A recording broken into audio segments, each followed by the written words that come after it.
There's a man who has never missed brushing his teeth in 20 years. Not once. Not on vacation. Not when he was sick. Not even the night he came home at 3 in the morning after his best friend's wedding. He doesn't think about it. He doesn't struggle with it. He doesn't need a reminder on his phone or a habit tracker taped to his mirror. It just happens, the way breathing happens. But that same man has tried to start a savings account 4 separate times. He's bought a gym membership he used twice. He owns 3 half-finished notebooks from journaling attempts that each lasted about 9 days before quietly dying in a drawer. Same person, same brain, same willpower, in theory. So why can one habit run on complete autopilot, while everything else feels like dragging a boulder up a hill made of wet sand? Stay with me, because the answer isn't motivation. And it isn't laziness either, no matter how many times he's called himself that in private. The real answer is something happening quietly in the background of nearly every decision he makes, something most people go their entire lives without noticing. By the end of this video, you'll understand why discipline was never actually the problem, and you'll understand what is. Here's the hidden issue. Most people believe discipline is a trait, something you either have or you don't, like height or the color of your eyes. Something certain people were simply born carrying, while the rest of us were left to struggle. That belief feels true because of what we observe. The coworker who never misses a deadline, the sibling who always seems to have their life together, the stranger online who wakes up at 5 in the morning and somehow has abs, a thriving business, and a spotless apartment, all before most people have finished their coffee. It looks like character. It looks like some kind of quiet superiority, but that is not what is actually happening inside their brain. Discipline is not a personality trait. It is a byproduct of something else entirely, something psychologists call identity continuity. And once you understand what that means, you will never look at habits or at yourself the same way again. Let's talk first about why most people fail, because the failure is not random. It follows a very specific pattern. When someone tries to build a new habit, they usually lean on willpower, gritting their teeth, forcing themselves through resistance using raw effort, like pushing a car with a dead battery. The problem is, willpower is not a personality strength. It behaves more like an actual battery. It drains with every decision made throughout the day. What to eat, what to say, what to ignore, what to tolerate from a difficult coworker. By the time evening arrives, most people are running on fumes, even if nothing dramatic happened that day. This is why the same man who resists a donut at 9 in the morning finds himself eating half the box at 9 at night. He didn't become weaker as the day went on. The battery simply ran out of charge. Here's where it gets interesting. Willpower failing is not the disease. It is only the symptom. The real reason discipline collapses runs much deeper than energy levels or motivation. It comes down to how the brain perceives your future self. There's a concept in psychology called future self-continuity. It describes how emotionally connected you feel to the version of you that exists next week, next month, or next year. Brain imaging studies have uncovered something strange. When people think about their future selves, the regions of the brain responsible for self-recognition activate less than when people think about who they are right now, in this exact moment. In some cases, thinking about your future self produces a pattern of brain activity similar to thinking about a complete stranger. Read that again. To your brain, future you can feel like someone else, not you, someone unfamiliar, someone whose problems don't quite feel like your problems yet. This single fact explains almost everything. When he skips the gym tonight, he isn't hurting himself, at least not in the way his brain processes it. Psychologically, he's handing a problem to a stranger. When he overspends today, he isn't stealing from his own future, he's giving away a stranger's money. When he stays up too late, avoids the hard conversation, or delays the report one more day, he is quietly betraying someone his brain doesn't fully recognize as himself. That is the deeper mechanism sitting underneath every failed attempt at discipline. It was never about laziness. It was about emotional distance from his own future. Now here is where most people get trapped in a cycle without ever realizing it's happening. Think about the version of him that skipped the workout last night. Then think about how he felt the next morning.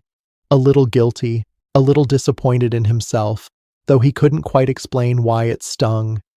That feeling doesn't just evaporate, it gets stored somewhere. Every time a promise to yourself gets broken, the brain quietly updates a belief.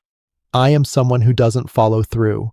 It sounds dramatic, but it happens in the background, almost invisibly. This is identity accumulation. Small broken promises stack, one on top of another, until they form a self-image. And the tragic part is that this self-image becomes self-fulfilling. Once the brain believes a person is inconsistent, it stops expecting consistency from them, so the next broken promise feels normal, expected, almost comfortable, in a strange, defeated way. This is why some people can lie convincingly to everyone around them, yet the moment they try to convince themselves they're disciplined, some quiet part of their mind refuses to believe it. Trust with yourself works exactly like trust with another person. It is built through proof, never through good intentions. Let's look at a few real situations where this plays out. A college student decides he's finally going to fix his sleep schedule. He sets an alarm for 6 in the morning, feeling a surge of motivation the night before. On day 1, he wakes up early and feels proud, almost reborn, convinced this is the turning point. By day 4, he hits snooze without even opening his eyes. By day 7, he's fully back to his old pattern, except now there's an added layer of quiet shame sitting underneath it. A young professional decides she's finally going to speak up in meetings. She rehearses what she'll say in the mirror the night before, picturing the moment perfectly. But when the moment actually arrives, her old identity, the quiet one, the agreeable one, takes over automatically, because that identity has more evidence behind it, more history, more proof accumulated over years. A man in his 30s decides it's time to get in shape after years of putting it off. He buys the shoes, he downloads the app, he tells his friends about the new plan, half hoping their encouragement will keep him accountable, when his own motivation inevitably fades. 2 weeks later, the shoes sit untouched by the door, and he quietly avoids the topic whenever it comes up in conversation. Notice the pattern running through all three. None of these people lacked intelligence. None of them lacked genuine desire. What they lacked was proof, the internal evidence needed to actually trust their own follow-through. But that's still not the deepest reason most transformations eventually fail. The real reason is bigger than any single habit. Most people try to change their behavior first, hoping their identity will eventually catch up later. But the brain doesn't operate that way. Identity comes first.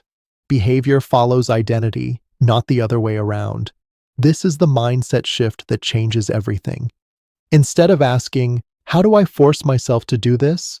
the more useful question becomes, who is the type of person who does this naturally, without a fight?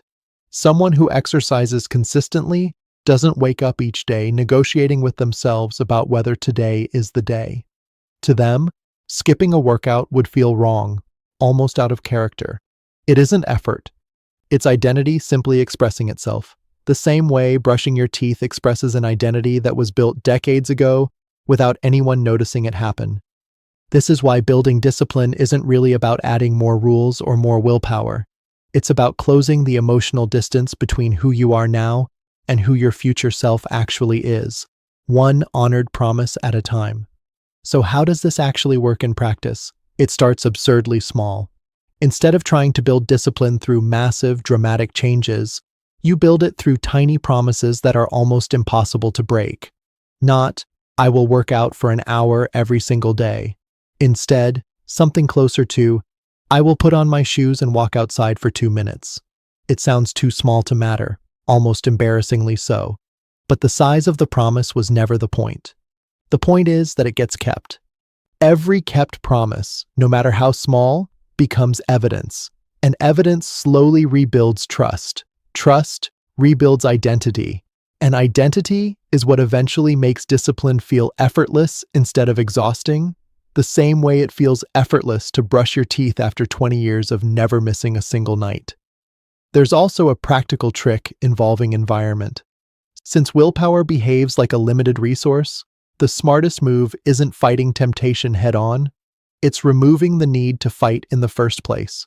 Put the phone in another room before bed. Lay out the gym clothes the night before, so the decision is already made. Delete the app entirely instead of relying on self-control every single time it's opened. This isn't weakness. This is intelligent design. The people who appear naturally disciplined usually aren't fighting harder than everyone else. They've simply built a life with fewer battles left to fight. And there's one more shift worth sitting with. Talk to your future self the way you'd talk to someone you actually care about. Researchers have found that people who write a letter to their future self, or picture that version of themselves vividly, tend to make noticeably better long-term decisions almost immediately afterward. Because the moment the brain stops seeing future you as a stranger, betrayal starts to feel personal, and people don't easily betray someone they genuinely care about. This is the real transformation, not becoming some rigid, emotionless machine who never feels tired or tempted, but becoming someone who keeps their word to themselves, quietly, consistently, one small promise at a time, until those promises accumulate into something unshakable. Discipline was never about punishing yourself into becoming someone new. It was about closing the distance between who you are right now and who you're choosing to become, until eventually there's no gap left to overcome. Just one person, showing up again and again, until it stops feeling like effort and starts feeling like identity. So here's a question worth sitting with. What's one small promise you've been quietly breaking to yourself without even fully realizing it? Leave your answer below. Sometimes just naming it out loud is the first promise you actually keep. And if this changed the way you think about discipline, consider subscribing. There's more of this waiting for you.